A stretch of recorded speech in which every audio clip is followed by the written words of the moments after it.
Transmitiendo desde territorio costarricense, TIRM, Radio Monumental 93.5 FM, una emisora de Central de Radios.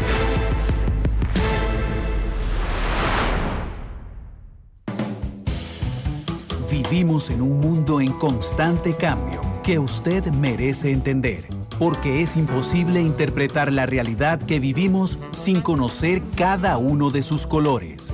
Porque muchos son los tonos de la actualidad. Presentamos Matices.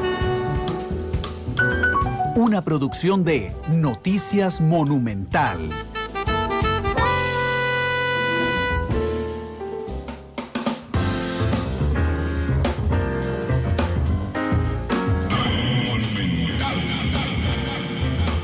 La radio de Costa Rica, 2 de la tarde con 4 minutos. ¿Qué tal? Muy buenas tardes. Bienvenidos a Matices, yo soy Randall Rivera, les agradezco enormemente que nos acompañen hoy en el tercer programa de este año, programa completamente en vivo, hoy programa internacional, porque el fin de semana pasado ocurrió una situación muy grave en Brasil, donde se dio un fuerte ataque a la democracia, independientemente del signo político del partido de gobierno.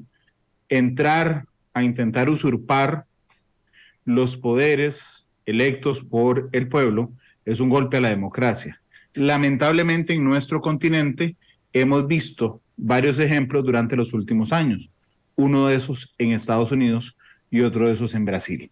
Y por eso yo le pedí a Carlos Cascante, que nos acompaña hoy por primera vez en el año, de muchas, Dios lo permita, que estará con nosotros este año, que nos cuente lo que está ocurriendo en Brasil y por qué ocurrió esto.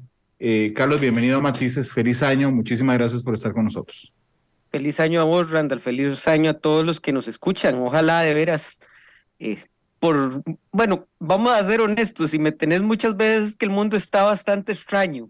No, hombre, pero puede ser que está interesante, nada más. Ojalá, pero bueno, ¿por qué ocurre lo que vimos en el Brasil?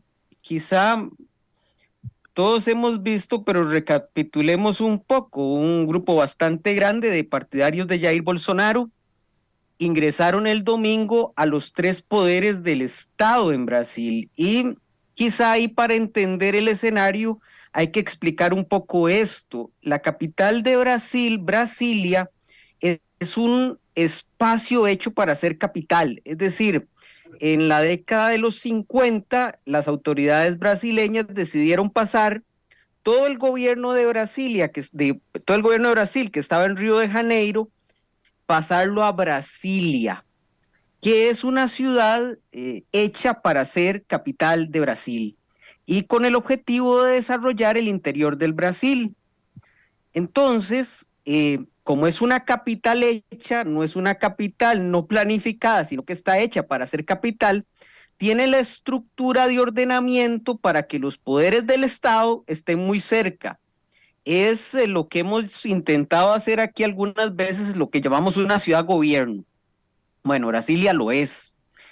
Y por eso es que resultó un tanto fácil para los manifestantes primero tomar el Congreso, después tomar el Tribunal Supremo de Brasil y después tomar la presidencia del Brasil. Entonces, esto fue un movimiento contra la base institucional del Brasil. No es solo que se tome el edificio, es lo simbólico que son y que resultan para la jovencísima democracia brasileña estos edificios y lo emblemáticos que son.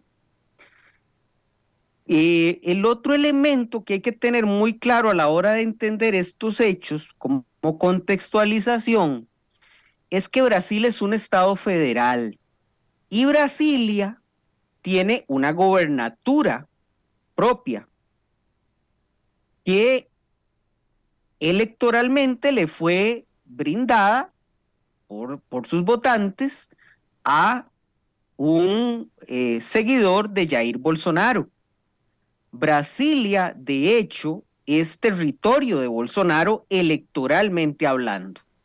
Y esto hay que dejarlo claro para comprender por qué se dan estos acontecimientos. Es decir, estamos hablando de un espacio relativamente pequeño, dadas las dimensiones del Brasil, un espacio electoralmente bolsonarista y que económicamente, y esto es muy importante para entender el financiamiento de lo que ocurrió y está ocurriendo esta semana en el Brasil, es una zona controlada económicamente por el agronegocio.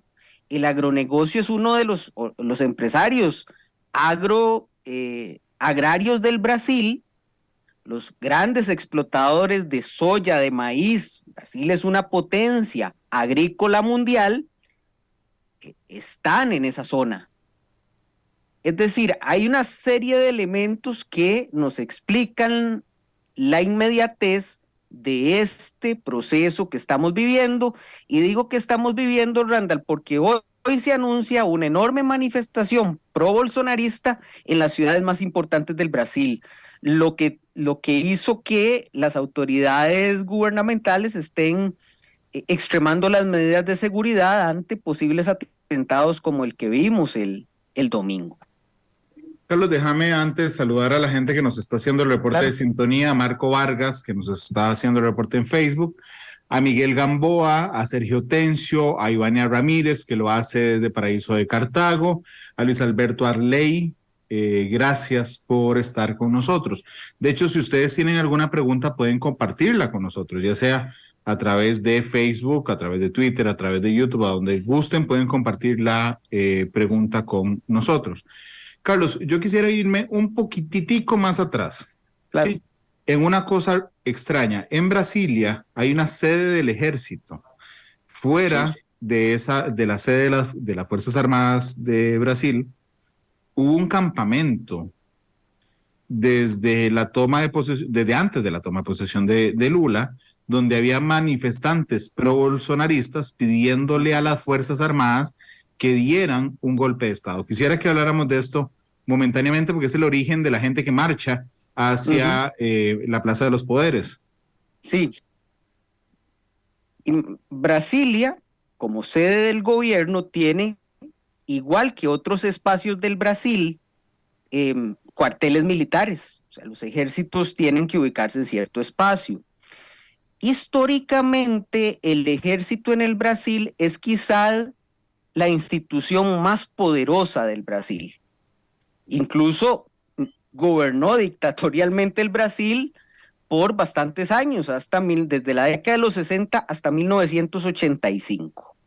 Es decir, es una institución consolidada, fuerte, económicamente muy poderosa, y que siguió el rumbo de los ejércitos en América Latina, en muchos casos de volverse el árbitro de las disputas políticas. En el caso del ejército brasileño, en determinado momento no solo fue el árbitro, sino fue el motor de la política brasileña. Esto cambia en el 85, el ejército de Brasil restablece una forma de vinculación con la Constitución del Brasil, la nueva Constitución del Brasil, y con la sociedad civil brasileña, y establecen una suerte de relaciones cívico-militares donde la élite del ejército, si bien sigue teniendo influencia en la política, eso sin lugar a dudas, ha establecido una cultura más constitucionalista, al menos en su mayoría. ¿Ok? Lo que ocurre cuando Bolsonaro pierde en las elecciones de segunda ronda y que él no ha aceptado el resultado al día de hoy, de hecho, hace unas horas emite un comunicado en sus redes sociales donde insiste en que él no perdió las elecciones y que Lula no ganó. Eso lo borraron de las redes de Bolsonaro también hace algunas horas. Es acamparse frente al ejército y solicitarle al ejército que se convierta en el árbitro de la política y desplace a Lula, porque los pro-bolsonaristas más recalcitrantes, no todos, sostienen que eso fue un fraude electoral, que Lula no ganó y que Bolsonaro debe ser establecido como presidente del Brasil. Problemas que suscitan estos acampamientos, porque no fue solo en Brasilia, Randall. De Brasilia arrancaron para los tres poderes, pero en otras partes del Brasil hubo también acampamentos, pero no tan grandes como el que hubo en Brasilia. Lo primero que hay que tener en cuenta con estos campamentos de manifestantes es que durante los últimos días de Bolsonaro en el poder, evidentemente no fueron levantados, no fueron levantados. En segundo lugar, que hubo una base económica de cooperación para sostenerlos. Es decir, nadie va a estar acampando sin comida, sin elementos básicos para estar más de un mes ahí sentado haciendo manifestación. Entonces hay que entender que aquí hubo una organización económica atrás de todo esto, bastante clara, bastante más organizada que lo que ocurrió en Washington, sin duda.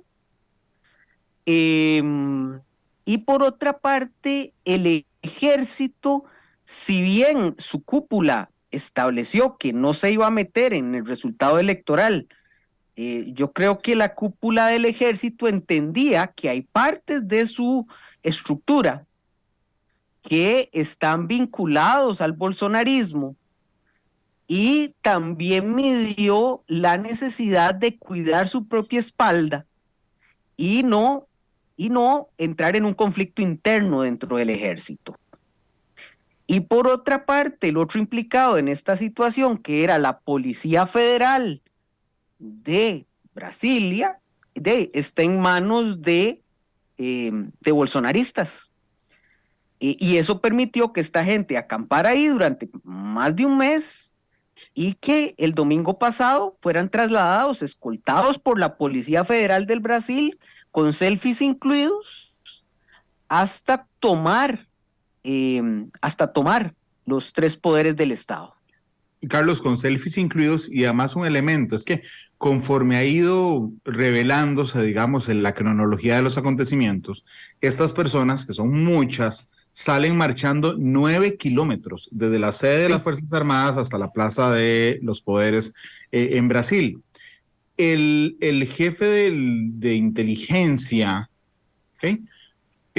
Advierte en un audio que circuló en medios brasileños, ¿okay?, que van caminando estas personas hacia la Plaza de los Poderes. Pero, sin embargo, dice, es una marcha pacífica, pero hace una frase que ha resonado en Brasil: hasta el momento. Porque hasta el momento, cuando él dice eso, significa que tiene dudas respecto a lo pacífico que pueda mantenerse. Y la máxima autoridad de Brasilia, que lleva razón Carlos al señalar que es bolsonarista, no hizo nada, lo que llevó al Tribunal Supremo a separarlo al día siguiente, creo que Correcto. Es el gobernador, a separarlo al día siguiente, pero no haber hecho nada para evitar una arremetida de este tamaño. Y coincidentemente estaba en Estados Unidos, donde ha pasado estos días Jair Bolsonaro, para terminar de establecer esa, digamos, negligencia a la hora de actuar. Quizá eso también sea importante de explicar, Randall, en términos del derecho brasileño. Cada estado tiene una independencia, tiene sus fuerzas policiales, pero la Constitución establece que en casos de emergencia, el gobierno federal del Brasil puede tomar el control de los estados federados, no por siempre, sino que establece límites para ello, y por eso ha sido en primer momento separado del cargo el encargado de las fuerzas de policía, y luego el Tribunal Supremo del Brasil, que de acuerdo con su jurisprudencia puede realizar detenciones cuando se atente contra la Constitución, que eso lo vimos en un programa pasado, que el Supremo del Brasil Tribunal Constitucional, y su presidente, Alexandre de Moraes, cada vez asumió más poder en un enfrentamiento con Bolsonaro y lo está utilizando para detener personas en este momento que han sido acusadas de complotar contra las autoridades jurídicamente y legalmente establecidas. Por otra parte, Randall, hay un elemento que a mí me parece central. Desde antes de las elecciones, habían informes de varios medios de prensa que señalaban que Bolsonaro, si bien no había logrado su objetivo de bolsonarizar el ejército, porque el ejército es muy fuerte en el Brasil, tiene una estructura política, una estructura cultural muy poderosa, es una casta muy poderosa. Eso no era tan cierto para las policías federales. Y en el caso de Brasilia, hay bastante información donde se establece que sí había habido una enorme infiltración de grupos pro-bolsonaristas dentro de la policía de Brasilia. Entonces, ve qué complicado como se torna este asunto en términos de lo que viene, que tenés un presidente que es Lula, que está con su sede en Brasilia, donde el gobernador ha sido electo y es del partido de Bolsonaro, con una policía pro-bolsonarista. Es decir, la situación de Lula es complicada y eso sí hay que decir, cuando llegaron hasta la Plaza de los Tres Poderes, el ejército fue el que lo sacó de la Plaza de los Tres Poderes. Es decir, el ejército sí dio un gesto contundente de que iba a respetar la Constitución del Brasil. Y eso, claro, pero eso es muy relevante. El ejército que depende, en buena teoría, del gobierno federal, no del gobierno de Brasilia. Correcto, el ejército, acuérdense que es una institución nacional, no pueden haber gobernaturas con ejército, lo que tienen las gobernaturas son policías. Ahora. Que en el caso de Brasilia es una policía militar, es policía militarizada. Claro, por ser la capital, por ser la capital federal, entonces tiene que tener un especial entrenamiento para esto. Y Bolsonaro también había, y esto es interesante, había desarrollado una enorme influencia sobre los cuerpos de policía encargados de controlar los motines, las insurrecciones, las manifestaciones sociales en general, que es un tipo de policía entrenada para el choque. Entonces, afortunadamente, la capacidad del ejército de controlar incluso a las fuerzas policiales, para ponerlo en estos términos, o de tener mucha influencia en el control de las fuerzas policiales, fue fundamental en que esto no escalara más allá de lo que escaló, y me parece también muy relevante que el presidente de la Cámara Baja, Lima, que es bolsonarista, miembro del Partido Liberal de Bolsonaro, es uno de los primeros que sale diciendo aquí se respetan las instituciones. Aquí Lula ganó, aunque no nos guste, y vamos a respetar las instituciones. No así otros funcionarios de los gobiernos donde Bolsonaro, o donde la fuerza política de Bolsonaro tiene mucha influencia. Carlos, cuando los manifestantes logran entrar a la sede presidencial, al Palacio Presidencial de Brasil, no logran entrar al despacho del presidente Lula, ¿okay? Pero arremeten y con gran fuerza sobre el despacho de la primera dama, Janja. ¿Por qué? Digamos, no solo porque en términos de seguridad, sino hay una espinita, hay un desasosiego con quien hoy es la primera dama del Brasil. Hay un odio, estos grupos tienen un odio generalizado contra grupos feministas. Y la primera dama del Brasil tiene una historia de reivindicaciones y de luchas de ese tipo, Randall. Entonces es una señal de odio. En realidad todo el episodio es de mucho odio. vos ves la destrucción generalizada y hay ciertos espacios donde eso se hizo manifiesto, y uno es el despacho de la primera dama, que eso sí guarda un paralelismo interesante con lo que sufrió el despacho de Pelosi en el ataque sobre Washington también. Entonces vos ves ahí una línea, un patrón de estos grupos que son abiertamente violentos frente a aquellas personas que tienen una agenda de lucha de género y cosas de ese tipo. Aquí hay una guerra cultural por abajo muy fuerte, y lo que vimos el domingo lo refleja perfectamente. Es una guerra que tiene un elemento religioso muy marcado, es una noción dentro de las personas que están restituyendo el Brasil que debe ser, no el que les están arrebatando. En fin, hay en todo esto un componente simbólico, la destrucción de arte en los espacios públicos. Eso tiene todo un componente importante en términos, Randall, de que lo que se quiere demostrar en los edificios de un poco del poder público en Brasil es la diversidad del Brasil, la diversidad en la unidad. Esta gente llega a un contenido tan nacionalista que destruir esa señal de diversidad es importante. Y el uso de camisetas de la selección brasileña tampoco es gratuito. Durante toda la campaña electoral, Bolsonaro dijo que los partidarios de él son los verdaderos brasileños y tienen derecho a usar la verde amarela de la selección brasileña.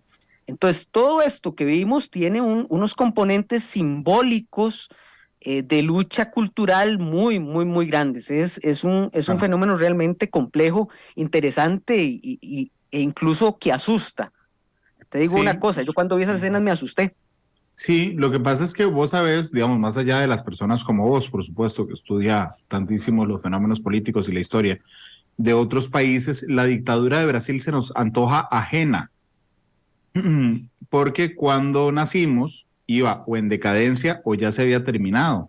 Entonces Brasil para nosotros es famoso, a diferencia de otros países, por el fútbol, por las playas, pero nunca la asociamos a la dictadura militar, como si asociamos hoy Cuba, Nicaragua, Venezuela, incluso Chile con el tema de Pinochet. La dictadura de Brasil ha quedado como en el olvido histórico colectivo. Y un poco por la diplomacia pública del Brasil. Es decir, toda la lógica de la diplomacia y la política exterior brasileña es hacer olvidar ese pasado.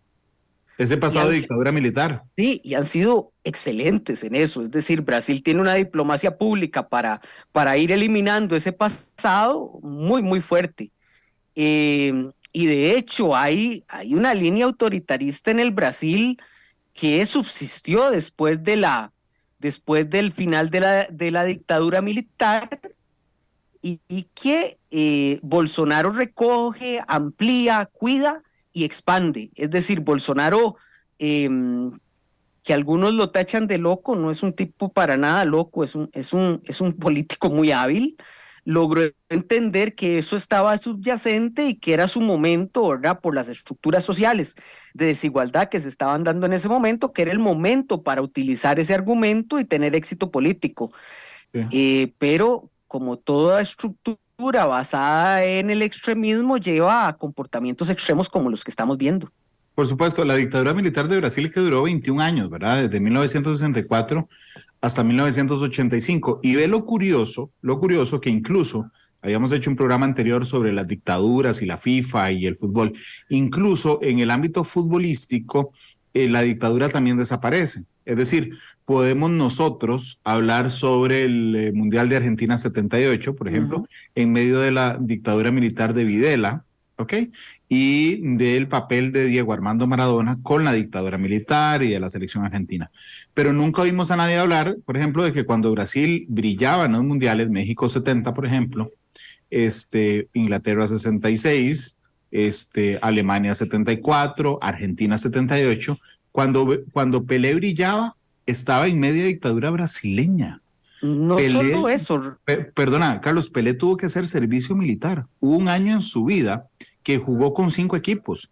Jugó con el Santos, jugó con el equipo del barrio, jugó con el equipo, la selección del cuartel donde estaba, jugó con la selección del ejército porque tenía que jugar ahí. Era muy triste para él, y se refleja en sus memorias, pero tuvo que hacer un año de servicio militar con la dictadura.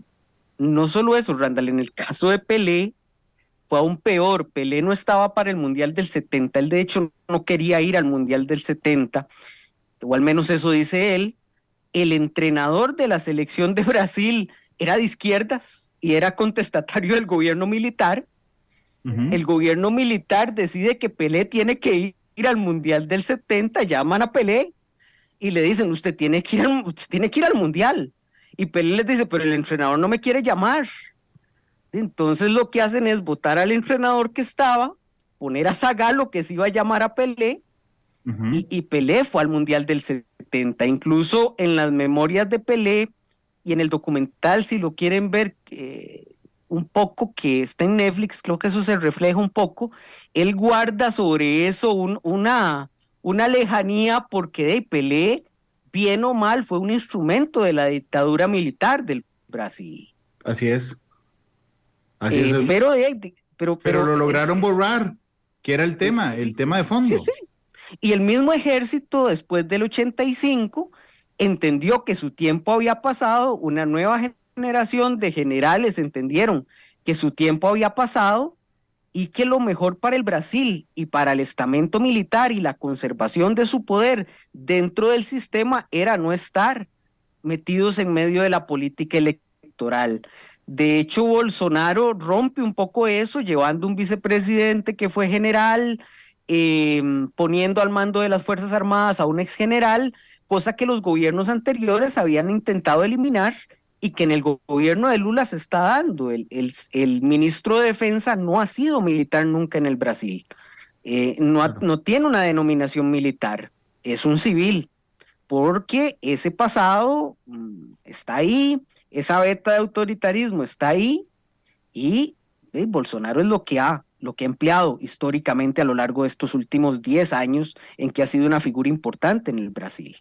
Para los que quieren leer las referencias que Carlos nos cuenta, ese entrenador de izquierda de Brasil en el 70 era João Saldanha. João Saldanha, que fue despedido porque no estaba de acuerdo con el gobierno y porque había dicho que Pelé era miope y estaba lesionado y por lo tanto no iba al Mundial del 70. Aprovecharon esas declaraciones para echarlo y poner a la leyenda de Mario Zagallo. Que había sido compañero de Pelé. En la cancha. Sí, en la cancha, claro. Es uno de los 3 únicos seres humanos que ha sido campeón jugando fútbol en la cancha y dirigiendo a un equipo. Saludos a Miguel Gamboa, que dice, a José Cercone, a Tecnosur Mora, a Miguel Gamboa, a Carlos Granados, a Norman Lizano, a Rafael Torres, que nos acompañan y les agradecemos muchísimo, por supuesto, su compañía. Perdón, Randall, y un paréntesis futbolístico más. Adelante. Otra figura, digamos, en relación, pero opuesta completamente a la dictadura, fue Sócrates, el doctor Sócrates. Ajá. Esa, que es una historia muy interesante también, porque en medio de la dictadura, él forma parte de un equipo que es el Corinthians, y ellos, como protesta a la dictadura, crean algo que se llama la democracia corintiana, que era que para tomar decisiones en el equipo, hasta de quién jugaba, tenían que votar. ¿Ve vos? Sí, se llamaba, lo llamaron la democracia corintiana, y fue el mecanismo para oponerse a la dictadura.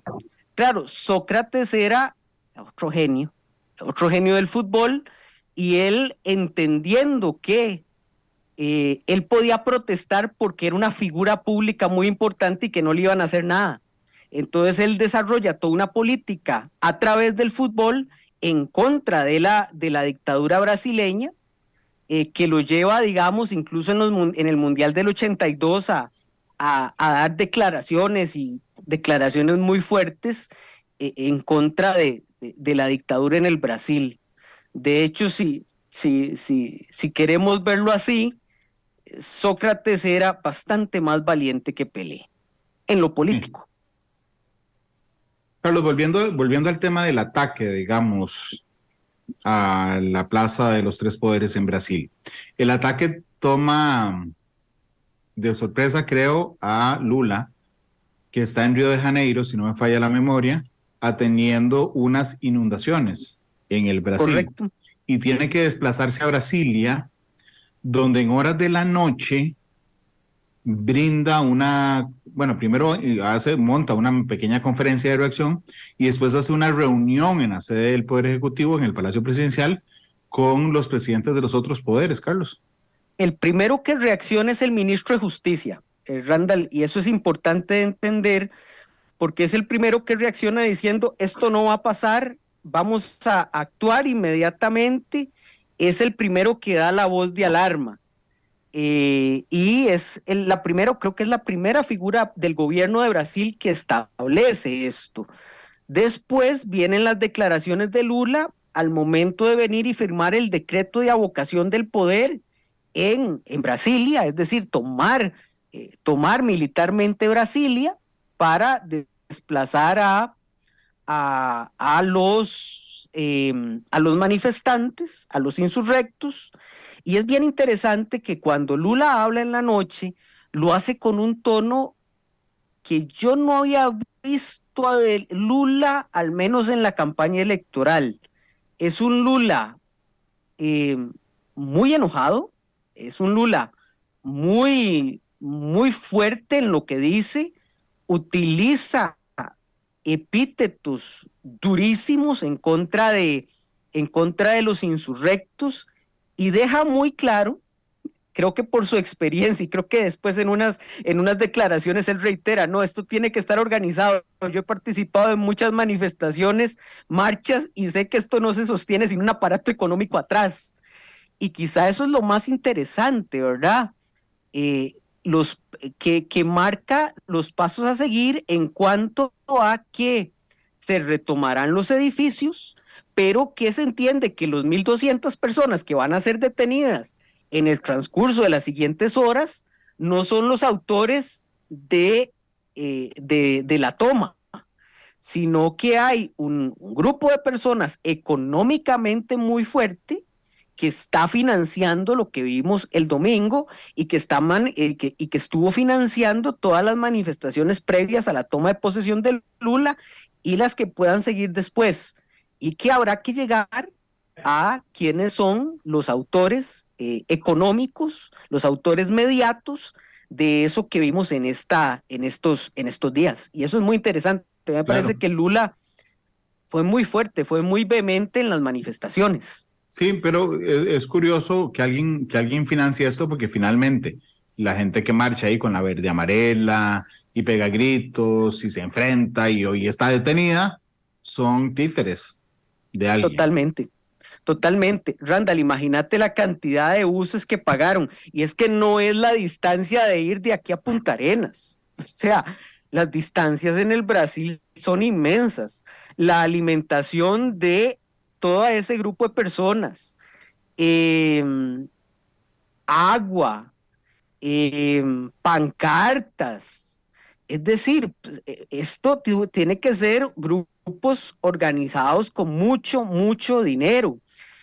Y digamos, lo que se menciona es que todos los grandes empresarios de los agronegocios en Brasil son sospechosos de haber financiado esto.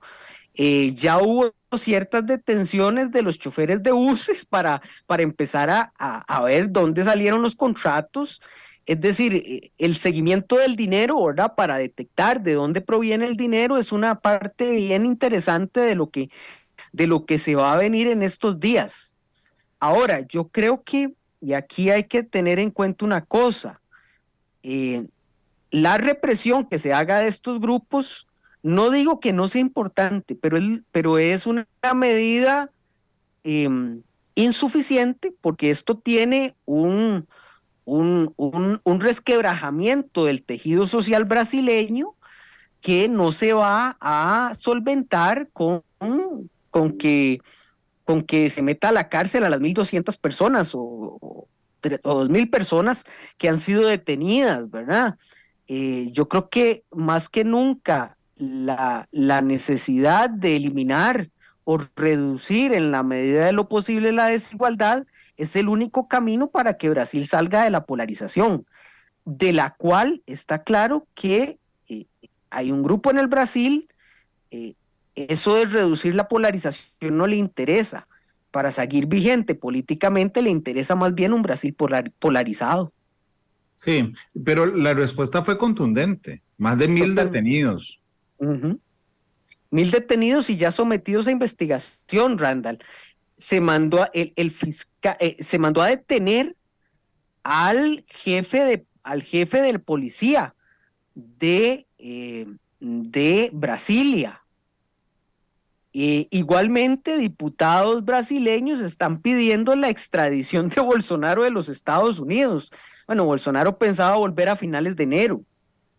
En fin, el manejo que haga de esto Lula tiene que ser con pinzas, porque tiene que entender que, y aquí voy a recurrir a unos datos de una encuesta que acaba de salir el día de hoy, si no me equivoco, de que al menos el 36% de votantes en el Brasil considera que la elección fue amañada, o sea, que Lula no es presidente legítimo del Brasil. Ese 36%, Randall, es bastante pesado, ¿verdad? Es un fardo bastante pesado con el cual manejar el gobierno actual del Brasil, el gobierno de Lula.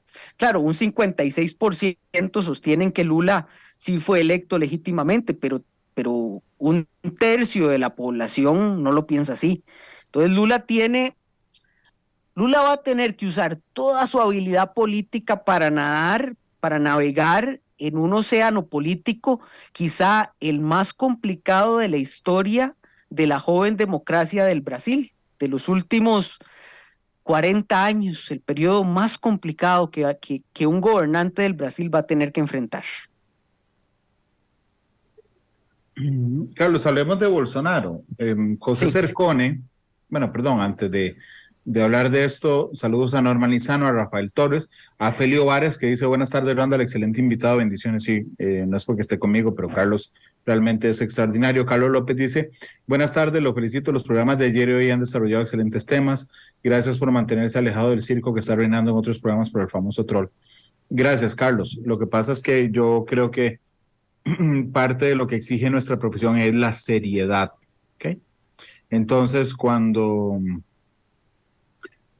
una novela de este tipo, donde hay una persona que dice, bueno, yo siempre trabajé para el mejor postor y el que me paga, de yo le sirvo simplemente el que me paga, ¿ve? Entonces yo me pongo a revisar y resulta que ahí tengo 14 ataques en los últimos 6 meses, digo, ¿qué credibilidad o seriedad le va a dar uno a ese tema mientras pasan cosas muy importantes en el mundo?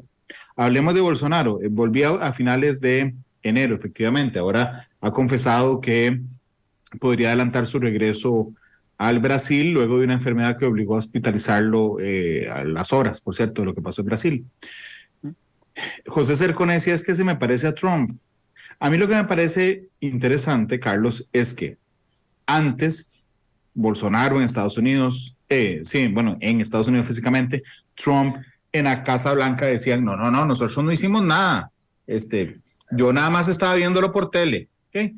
Y la justicia de los diferentes países, la política y la penal, han empezado a decir suave, ¿okay? Porque hay que ver si usted instigó esto. Es decir, si con sus manifestaciones, que no son de un hijo vecino, sino de un presidente de la República o expresidente de la República, usted generó el ambiente para que esto ocurriera. Cuando menos, Bolsonaro está en una situación complicada, Carlos, desde el punto de vista de la justicia penal y de las consecuencias políticas en Brasil, igual que lo estuvo Trump, Carlos. Sí, yo establecería, porque el tema que marca don Marco Cercone, me dijiste. Don José. Don José Cercone es muy interesante. ¿Cuán parecido es esto a lo que se vivió en los Estados Unidos? tiene evidentemente algunos parecidos, pero yo diría que también tiene diferencias muy marcadas. Lo del domingo se da con el Parlamento sin estar. Después de la toma de posesión, los Estados Unidos desde ese punto de vista fue más grave. Ahí estaban los 535 legisladores más importantes de los Estados Unidos dentro del edificio. Y se da en el día en que se va oficialmente a determinar que el presidente de los Estados Unidos es Joe Biden. Así que yo todavía creo que en el aspecto del momento, Washington todavía, lo que pasó en Washington es todavía un poco más pesado. En cuanto a la actuación de los manifestantes, si bien Bolsonaro no hizo lo que hizo Trump, que Trump se paró al frente de los manifestantes y les dijo caminen hacia el Capitolio, caminen y demuestren que no les roben América. Bolsonaro no lo hizo, Bolsonaro no hizo eso. Bolsonaro sí cometió para mí un comportamiento por omisión bastante complicado. Bolsonaro primero permitió el acampamiento de esta gente cerca de los cuarteles militares. No hizo nada por eliminarlos, no hizo nada por reducir la protesta que se produjo después de su pérdida. Nunca ha sostenido en ningún momento que Lula ganó. Sigue insistiendo que Lula llegó ahí de forma ilegal. Lo cual me permite abrir un paréntesis que es muy interesante. Después de la primera ronda, Bolsonaro aceptó los resultados. Dijo, bueno, ha habido un poquito de ventaja para la izquierda, pero lo revertiremos. Y no se presentó por parte de Bolsonaro ninguna demanda de fraude electoral. En la segunda ronda pierde y hace una demanda por fraude electoral diciendo que habían dos tipos de máquinas, las máquinas nuevas que estaban buenas y las máquinas viejas que estaban malas, que fueron las mismas máquinas de la primera ronda. Cuando el Supremo del Brasil, que es antibolsonarista, eso hay que dejarlo claro, le dice, no, es que, ¿por qué no lo alegó en la primera ronda? Entonces, cuando le sirve sí lo alega, cuando no le sirve no lo alega. Entonces, y así quedaron electos el Parlamento, que es mayoritariamente suyo. Entonces, tenía poco sentido la demanda. Pero él recibe eso y dice que no, que eso está mal y que Lula está usurpando el poder. Porque al no reconocerlo, lo que está diciendo es que lo está usurpando. El día antes de la entrega de posesión, a la que no asiste, igual que Donald Trump, ahí hay una similitud, hace un mensaje por sus redes sociales donde dice que hay que seguir luchando contra Lula por todos los medios legales, eso sí lo dijo, legales, y que está en contra de la violencia.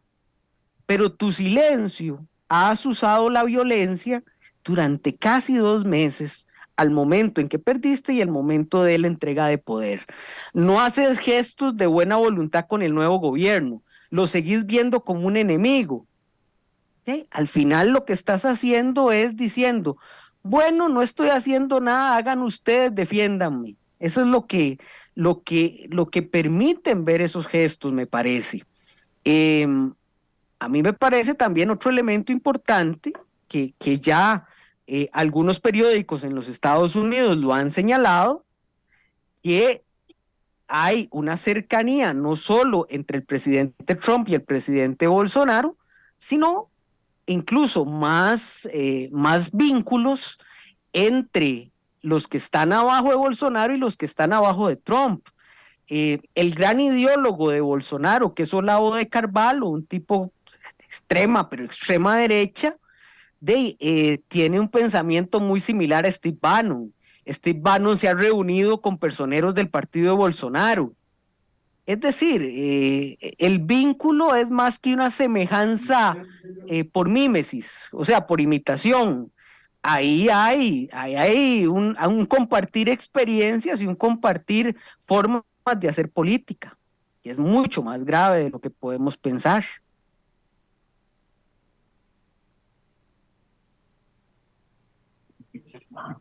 Carlos, desde el punto de vista, además, o sea, a mí realmente me parece que una de las amenazas de la democracia en general eh, son los ataques desde adentro.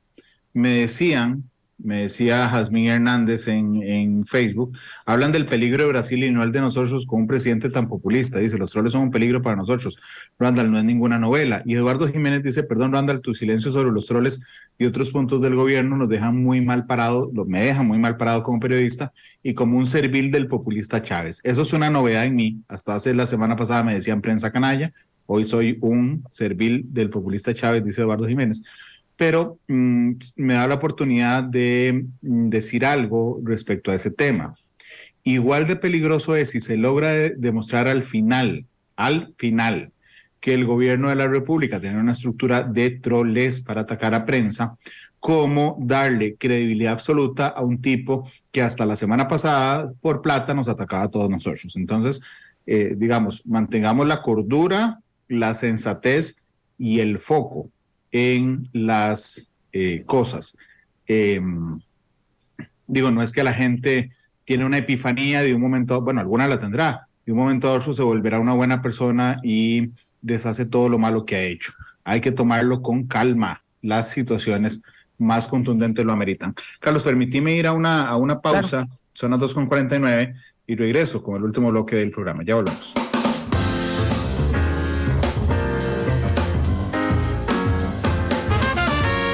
Porque la...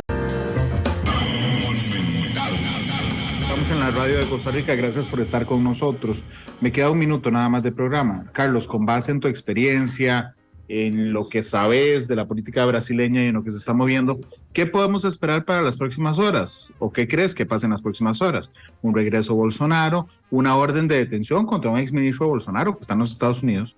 ¿Una posición más fuerte de Lula? ¿Qué esperas vos, Carlos? Creo que Bolsonaro, que mucho vendrá por lo que haga Bolsonaro si retorna inmediatamente al Brasil. Eso podría aumentar el nivel de tensión en el Brasil, y ni qué decir de si avanza una detención contra bolsonaristas de peso, es decir, de gente muy ligada a Bolsonaro, podría aumentar el nivel de tensión en el Brasil. Yo creo que aquí nuevamente Lula tiene que utilizar todo su pragmatismo, entender que la situación está muy, muy caldeada, que lo primero que hay que hacer es volver a cierta normalidad y tranquilidad, que por lo menos hoy no se tiene en el Brasil, para continuar. Por otra parte, me parece que dentro de todo la figura de Lula sale fortalecida. Es decir, puede ganar adeptos entre aquellos que aún no queriendo a Lula están en contra de este tipo de movimientos. Entonces me parece que puede ganar ahí alguna ventaja también. Y por supuesto, sin lugar a dudas, los partidarios de Lula utilizarán esta situación para atacar a Bolsonaro y reducir su influencia a como dé lugar. Creo que es un momento oportuno para ellos para emplear la situación y ganar algunos réditos en cuanto a legitimidad política. Sin embargo, como dije antes, Randall, el gran problema del Brasil es que su tejido social está completamente destruido, y hasta que no logren sanarlo, estas situaciones son propias de un país con tejido social destruido. Son las 2:56. Carlos, muchas gracias por haber estado con nosotros en Matices. En el primero del año en el que estará Carlos. Para servirte, Randall, y a los gracias, que nos escuchan, Carlos, en la medida de lo que pueda. Contanos con qué canción quieres irte. Hoy nos vamos a ir con una pieza un poco extraña, pero que siempre me gustó mucho. Vos sabes que a mí me gusta mucho el country, ¿sí? El ritmo. Entonces nos vamos con una que la ha cantado varias personas. Originalmente la cantó Kenny Rogers con Dolly Parton, que se llama Islands in the Stream. Ok, vamos a ver, será Island in the Stream. In the Stream. In the Stream. Don Glenn, que está hoy en el control master de Monumental, si usted me hace el favor, está la Ojalá sea esa versión, la de Dolly Parton y Kenny Rogers. Y ahí está de fondo. Carlos, muchas gracias. Para servirles, buenas tardes. Feliz tarde. Hasta luego. Gracias.